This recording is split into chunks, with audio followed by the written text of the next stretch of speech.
Greetings, my friends. I have today with me a very special guest, and he is my brother-in-law from Portland, Oregon. And I asked him to share a story of how his father came to the Lord. It's a really cool story. And so, Ken, just share with our friends. We love sharing this story. All 8 kids in my family know my dad's story from October 9th, 1959. We grew up in Alaska.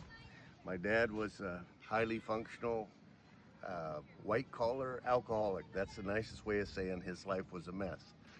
But he didn't like my mom going to church, so he would be out drinking on the weekends, and he'd come by on a Sunday night before the service was over, and he'd usually just lay on the horn till my mom would have to leave the service early and come out. Instead, on that night, for some reason, he didn't know why, except the Lord was drawing him.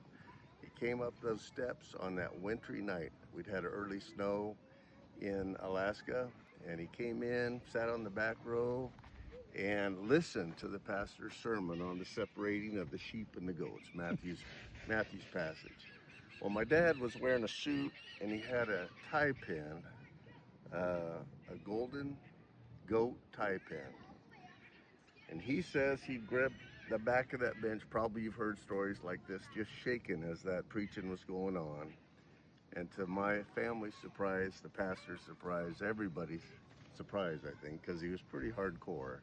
That night he went up and gave his heart to the Lord. And it changed my life because that was early on in my life.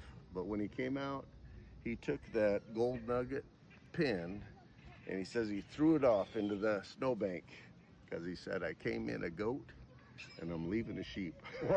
What a There's more to the story than that, but that was the big thing. Well, I tell you what, we may pick up a little bit more because it's really cool.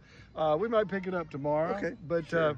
That is neat how he threw the goat away. He wasn't a goat anymore. He was a sheep. No, he was going to be a sheep now. Wow. Well, listen, you be back with us tomorrow and we'll hear the rest of the story. God bless. Have a wonderful day. Bye-bye.